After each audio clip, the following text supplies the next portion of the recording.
2차 전도 사역에 관한 내용입니다. 우리는 예수님께서 전하신 복음의 내용이 무엇인지 분명하게 알 수 있습니다. 여러분, 예수님께서 전한 복음은 하나님 나라였습니다. 하나님 나라가 복음, 좋은 소식이었다는 것이죠. 여러분, 하나님 나라가 임한다는 것은 어떤 의미가 있는가? 우리가 이 땅 가운데 살아가면서 여러 가지 악한 영과 질병으로부터 고침받는 것이 바로 하나님 나라를 경험하는 것입니다. 우리에게 너무나 중요하죠, 그렇죠? 여러 가지 악한 영과 질병으로부터 또 하나님 나라가 우리의 삶 가운데 임하게 되면 우리가 진정한 자유함을 얻게 되는 거예요. 포로된 삶에서 진정한 자유를 얻게 되는 것이죠. 또 하나님 나라가 여러분들의 삶 가운데 임하게 되면 여러분들의 삶 가운데 사랑이 넘치고 또 기쁨이 넘치는 것이 바로 하나님 나라입니다. 예수님은 그런 하나님 나라가 임했으니 회개하고 복음을 믿으라 라고 이야기합니다. 여러분, 여기서 말하는 회개는 뭐예요? 세상적인 관심을 돌려서 하나님 나라로 향할 때 우리의 삶 가운데 복음의 기쁜 소식이 임하게 된다라는 것입니다. 오늘 예수님께서는 우리가 오늘 읽은 말씀은 후반절부터 읽었지만 앞절에 4절에서 8절에 보면 복음을 받아들인 신앙인들의 유형에 대해서 설명하고 있어요. 비유를 통해서. 그래서 이 비유를 보통 씨 뿌리는 자의 비유 이렇게 이야기합니다. 어떤 사람이 씨를 뿌리러 나왔습니다. 농부가 씨를 뿌리는데 처음에는 그 씨가 어디에 떨어져요? 길가에 떨어집니다. 또 그 다음에 농부가 와서 씨를 뿌립니다. 두 번째 씨는 어디에 떨어집니까? 바위 위에 떨어지죠. 세 번째는 씨를 뿌립니다. 그 씨가 어디에 떨어집니까? 가시덤불이 있는데 씨가 떨어집니다. 그리고 마지막에 씨를 뿌렸는데 정상적인 비옥한 토지 위에, 토양 위에 씨가 뿌려져서 100배의 열매를 맺게 되었다라고 설명합니다. 그런데 8절 후반절에 보면 예수님께서 이렇게 말씀하세요. 들을 귀 있는 사람들은 들으라. 여러분, 이게 무슨 말일까요? 이게 굉장히 중요해요, 여러분. 들을 귀가 있는 사람은 들으라. 그러니까 들을 귀가 없으면 못 듣는 거예요, 여러분. 복음은 모든 사람들에게 전해졌지만, 복음은 여러분 모두에게 하나님께서 복음을 주셨지만, 중요한 건 그 다음에 우리의 역할이 중요해요. 복음을 들으려고 노력하는 사람에게는 들리고, 복음을 보려고 노력한 사람에게는 보이지만, 들으려고 하지 않고 보려고 하지 않는 사람에게는 들려지지 않고 보여지지 않는다라는 것입니다. 여러분, 그런 점에서 하나님 나라는 하나님 나라를 받아들이는 사람에게 열려 있는 거예요. 그럼 세상에서도 마찬가지죠. 좋은 정보와 소식들이 세상에 참 많아요, 그렇죠? 우리 한마음에서도 카톡방에 보면 우리 좋은 정보들을 막 올려주세요. 그런데 그걸 여러분들이 카톡을 눌러서 들어가서 봐야 그 내용이 뭔지를 알 수 있잖아요. 아무리 카톡방에 좋은 내용을 막 올려주고 이런 좋은 프로그램이 있습니다, 이런 좋은 취직할 수 있는 기회가 있습니다 라고 알려줘도 들어가서 보지 않으면 그 나하고 아무 상관이 없는 거죠, 그렇죠? 복음이 이와 비슷하다는 거예요. 믿음 생활이 이와 비슷해요. 구원은 우리의 노력으로 받는 것이 아니라 전적으로 하나님께서 여러분들을, 저를 구원하셨어요. 그런데 구원하신 것을 우리가 믿고 받아들이고 구원의 감격을 누리려고 하면 그 다음에 뭐가 필요해요? 우리의 반응이 필요한 거예요. 아무리 좋은 소식을 이야기해도 좋은 소식을 듣지 않으면 그것은 아무 소용이 없다라는 거죠. 어떤 사람이 미국 텍사스에서 뉴욕으로 이사를 갔다고 합니다. 그래서 어느 날 그 사람이 이제 어느 경마장을 구경 갔다고 해요. 이 사람은 텍사스에 살 때는 침례교도였다고 합니다. 침례교 알죠? 침례교. 자, 침례교인인데 이제 뉴욕으로 이사 와가지고 우연찮게 경마장을 본 거예요. 그래서 이 경마장 가서 이렇게 이제 즐거운 시간을 보낸 거예요. 원래 이 사람 도박을 하는 사람이 아닌데 경마장에 가서 이렇게 구경을 하다 보니까 어느 한 신부님이, 카톨릭 신부가 말에게 막 기도를 하는 거예요. 조금 있다 보니까 그 말이 1등을 하는 거예요. 경주를 했는데 또 자세히 보니까 또 신부가 또 말에다가 이렇게 축복 기도를 하는데 또 조금 있다 보니까 그 말이 또 1등을 한 거예요. 자, 세 번째 또 신부님이 또 기도를 했는데 그 세 번째 말도 1등을 한 거예요. 그래서 이 사람이 갑자기, 원래는 도박을 한 적이 없는데 갑자기 도박을 하고 싶은 이제 충동이 느껴진 거죠. 그래서 이렇게 이제 어느 말에다가 이번에는 신부님이 기도를 하는가 봤더니, 신부님이 어느 말에 가서 또 기도를 쫙 하는 거예요. 그래서 그 말에다 돈을 쫙 걸었습니다. 근데 갑자기 이 말이 열심히 뛰다가 하늘로 향해 두 다리를 들더니 땅바닥으로 꼬꾸라져 죽는 거예요. 그래가지고 돈을 걸었는데 다 잃은 거죠, 그렇죠? 그래서 이제 이 사람이, 이 침례 교도가 신부님을 찾아갔다고 합니다. 신부님한테 따진 거죠. 신부님, 이게 도대체 어떻게 된 일입니까? 아니, 앞에 신부님이 기도했던 세 마리 말은 다 우승했는데 어떻게 이 마지막 말은 이렇게 우승이 아니라 중간에 이렇게 말이 그냥 쓰러져 죽을 수가 있습니까? 이렇게 물어보니까 신부님이 이렇게 이야기했다는 거예요. 당신은 틀림없이 카톨릭 교도가 아니라고. 맞다고. 저는 침례교도입니다. 저는 개신교 침례교도입니다. 이렇게 이야기했던 거예요. 그랬더니 이 신부님이 이렇게 말씀했다는 거예요. 그럼 그렇죠. 당신이 카톨릭 교도였다면 내가 했던 기도가 어떤 것인지를 구분할 수 있었을 거예요. 이 신부님이 어떤 기도를 했느냐면 병자성사라고 하는 기도를 했어요. 여러분, 카톨릭에는 7성례라고 하는 7가지 성례가 있어요. 종교개혁을 하면서 5가지를 없애고 우리 개신교는 2가지 성례전만 남겼어요. 그게 세례하고 성찬이에요. 근데 5가지 성례가 더 있어요. 카톨릭에는 뭐 예를 든다면 견진성사, 그 다음에 고해성사, 여러분 잘 아는 고해하는 거 있죠? 죄를 고해하는 거. 또 병자성사라는 게 있어요. 이게 뭐냐면 병든 사람이 이제 곧 하나님 나라에 되기 직전에 가서 축복기도 해주는 거예요. 그러니까 우리 개신교로 말하면 임종예배 같은 거죠. 이 신부님이 이 말에다가 어떤 기도를 했냐면 병자성사 기도를 한 거예요. 지금 이제 말이 얼마 있지 않으면 이제 죽는데, 그런데 이 사람은 이제 침례교도니까 이게 뭔지를 몰랐던 거죠.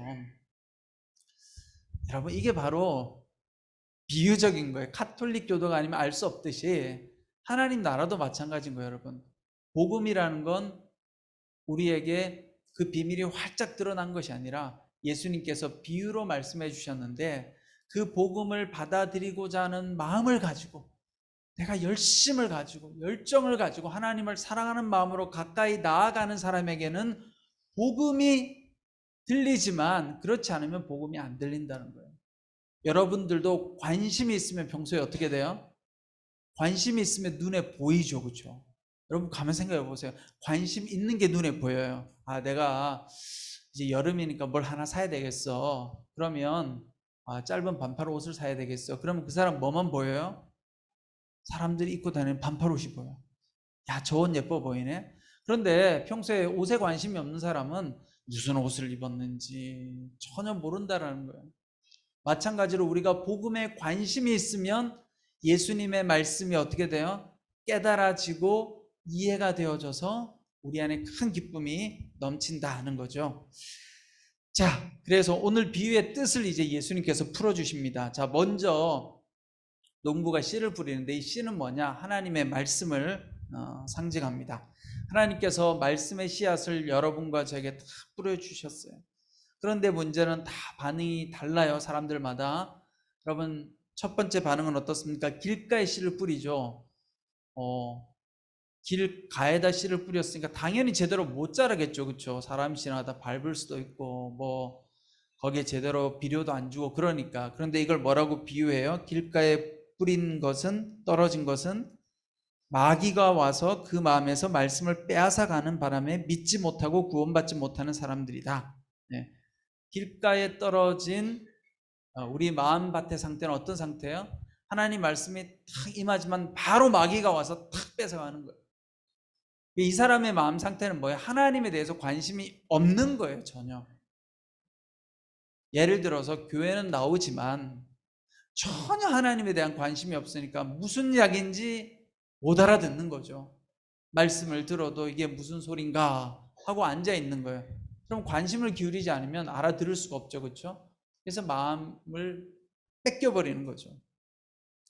그 거짓의 사람들이라는 책을 보면 여러분 아마 설교 때 몇 번 들어보셨을 거예요. 스카펙이라고 하는 정신과 의사가 쓴 거짓의 사람들이라는 책을 보면 한 여고생이 나와요. 근데 이 여고생이 너무 외로운 거예요. 주변에 함께할 사람이 아무도 없어요. 가족도 없고. 그래서 너무 외로우니까 어떻게 하느냐면 사탄이 들어오는데 마귀가 들어오는 걸 받아들여요. 마귀가요 그냥 못 들어와요. 여러분들 마음속에. 그러니까 놀라지 마세요. 다 인격적 존재여서 우리의 허락이 있어야 돼요. 마귀도 내 마음에 들어오려고 하면. 여러분 사탄 마귀가 임한다는 건 내가 그 사탄 마귀를 받아들이는 거예요.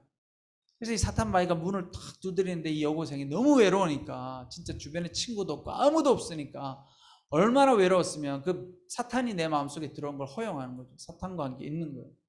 그 정도로. 우리 중에는 그런 분이 없지만 아무튼 여기서 여러분 중요한 건 뭐예요? 내가 하나님께 마음을 향하지 않으면 하나님의 말씀이 내 마음속에 심어지지 않는다. 두 번째는 말씀의 씨앗이 어디에 떨어져요? 바위에 떨어지죠. 여러분 상식적으로 생각해 보세요. 바위에 씨앗이 탁 떨어지면 어떻게 되겠어요? 조금만 있어도 벌써 토양도 없고 영양분도 없고 물기도 없고 그러니까 제대로 생존할 수가 없겠죠. 그래도 바위에 떨어진 건 뭐예요? 잠시 말씀은 받았어요. 들었어요. 그런데 바위와 같은 마음이니까 어떤 마음이에요? 견디지 못하는 마음이, 인내하는 마음이 전혀 없는 거예요. 여러분 인내도 제가 이번 한 달 동안 계속 인내가 설교자 주제잖아요. 인내는요 훈련이 필요해요. 내가 한 5 정도 인내해보면 그 다음에는 5만큼 인내가 되는 거예요. 또 한 10 정도 인내를 하면 또 10 정도의 인내가 생기는 거예요. 그렇게 여러분 인내를 자꾸 훈련해서 늘려가야 되는데 내가 평소에 관심이 없어요. 훈련에 관심이 없어요. 하나님 말씀을 처음 들으면 당연히 잘 안 들리죠. 무슨 소리인지도 모르겠고 여러분 성경 읽으면 잘 이해 안 되시잖아요. 그렇죠? 이게 어느 나라 말인가 한글로 쓰여져 있긴 한데 까만 건 글자요 하얀 건 여백이다 뭐 이렇게밖에 안 보이시잖아요. 안 그러신 것 같아요. 다 이해가 잘 되신다는 거죠. 네. 이해가 잘 안 되는 게 정상이에요. 저도 이해가 잘 안 돼요. 그래서 맨날 찾아봐요. 주석 찾아가지고 해석집을 봐야 이해가 될 때가 많아요. 어려운 거예요, 사실은 성경이. 그런데 우리가 자꾸 노력하면 하나님 말씀은 뭐하고 비슷해요? 비밀이어가지고 성경이 하나님 말씀 비밀이라고 표현하잖아요. 이게 비밀이라는 걸 이렇게 풀려져야 되는 거예요, 이렇게. 하나님에 대해서 관심을 자꾸 가지면 어떻게 돼? 풀려지고 깨달아져요, 여러분. 말씀이 그런 거예요, 여러분. 자꾸 읽다 보면요, 깨달아져요. 그러니까 여기 다 똑같이 교회 다니는데요, 말씀에 대해서 깨닫고 느끼는 바는 다 달라요. 은혜의 감격은 다 달라요. 우리 중에서도요, 내가 오늘 예배 드리고 100 정도의 감격을 가지고 가는 사람도 있고 한 90점 정도의 감격, 또 어떤 사람은 한 50점 정도, 이게 다 달라요. 왜 달라요? 평소에 내가 말씀을 사모한 만큼, 내가 하나님에 대해서 갈망하고 기도한 만큼 말씀이 열리고 깨달아지는 거죠. 근데 바위는 살짝 이제 말씀은 받아들였는데 살짝 열리다가 말아버린 거죠. 세 번째는 가시밭에 떨어졌다고 말합니다. 그러면 가시밭에 떨어졌으니까 밭은 밭이죠, 그렇죠? 근데 밭인데 밭에 뭐가 많아요? 가시가 많은 거예요. 그러니까 제대로 정상적인 식물들이 잘 못 자라겠죠. 자라다가 이렇게 막혀버리는 거죠. 그래서 그걸 오늘 가시밭에 떨어진 것을 어떻게 비유합니까? 이 세상의 걱정과 부와 쾌락에 사로잡혀서. 근데 바위 위에 떨어진 사람은 뭐라고 비유하냐면 시련이 닥치면 곧 넘어지는 사람들. 그러니까 시련은요 누구나 다 닥칠 수 있는 거예요. 시련은 다 어려운 거예요. 그런데 시련보다 더 힘든 게 뭐예요? 물론 뭐 세 번째도 시련이긴 하지만 가시밭에 떨어진 내용은 뭐예요? 걱정, 부, 쾌락. 이건 조금 더 견디기 어렵죠, 그렇죠? 여러분 막 인생의 고난, 고통스러운 거 힘들지만 이게 다 넘어가요. 근데 여러분들한테 솔깃한 부의 유혹을 주면, 네? 여러분들한테 쾌락의 유혹을 주면 시련보다 더 견디기 힘들어요, 여러분. 그렇죠? 그게 훨씬 어려워요, 여러분. 자, 그래서 세 번째 가시밭에 떨어졌는데 이 사람은 말씀은 받았어요. 진짜 내가 하나님 말씀대로 한번 살아보려고 마음밭에 탁 떨어져서 내가 말씀은 탁 듣고 노력을 하는데 살다 보니까 뭐가 안 돼요? 여러 가지 유혹의 마음이 뺏기는 거죠. 네, 세상적으로 성공하는 유혹, 돈을 벌 수 있는 유혹, 좀 더 편안하게 살고 싶은 유혹에 우리가 자꾸 넘어가는 거예요. 이 세 번째 정도는 사실 우리가 다 겪는 고난이고 어려움이죠. 그렇죠? 이런 어려움 없는 사람은 없을 거예요. 그런데 이것마저도 잘 넘어가면 그 다음에 어떻게 돼요? 마지막은 좋은 밭에 떨어진 씨앗과 같다라고 이야기합니다. 여러분, 좋은 밭은 어떤 거겠어요? 우리 마음밭이 어떤 일이 있어도 하나님께서 내 삶을 인도해 주실 거야. 세상적으로 내 눈에 보이는 것이 좋아 보여도 내가 하나님을 끝까지 붙들면 저것보다 훨씬 더 좋은 것을 하나님께서는 주실 거야. 여러분, 그럴 때가 참 많아요. 내가 이거 조금만 잘했으면, 이거 내가 결정했으면, 이거 선택했으면, 열심히 노력해가지고 이걸 이번에 내가 성취했더라면 참 좋았을 텐데, 이렇게 후회할 때 있잖아요, 여러분. 그렇죠? 근데 시간 지나가 보면요, 그거 안 되기를 천만다행이다 이럴 때가 있어요. 시간 지나가 보면, 인생 살다 보면 깨닫는 바가 많은 거예요. 살다 보면 그때는 저게 제일 좋아 보였는데 지나가 보니까 야, 그게 좋은 게 아니었구나, 큰일 날 뻔했네. 그때는 그게 너무 내 인생에 참 비극이고 안 좋은 건 줄 알았는데 지나가 보니까 참 다행이다 이럴 때가 여러분 있어요. 근데 그런 마음이 들려고 하면 어떻게 돼요? 하나님을 붙들면. 그럼 하나님은요, 모든 것을 합력해서 선을 이룬대요. 우리가 생각할 때 나빴던 것이요 나중에 좋아지게 만드시고요, 우리가 봤을 때 좋았던 것 같은데 세상적인 것이었다면 그걸 나쁘게 만드시는 거예요. 그래서 우리가 어떤 믿음을 가져야 되느냐? 하나님을 붙들고 있으면 결국은 가장 나에게 좋은 것으로, 가장 나에게 필요한 것으로, 가장 나에게 적합한 것으로 하나님께서 주시는구나.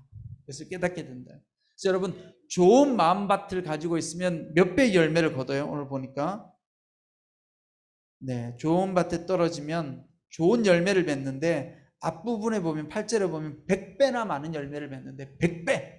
여러분, 하나님을 의지하면 100배의 수익이 오는 거예요. 사실은 세상적인 수익보다 훨씬 수익률이 높아요. 그러니까 여러분, 뭐가 중요하겠어요?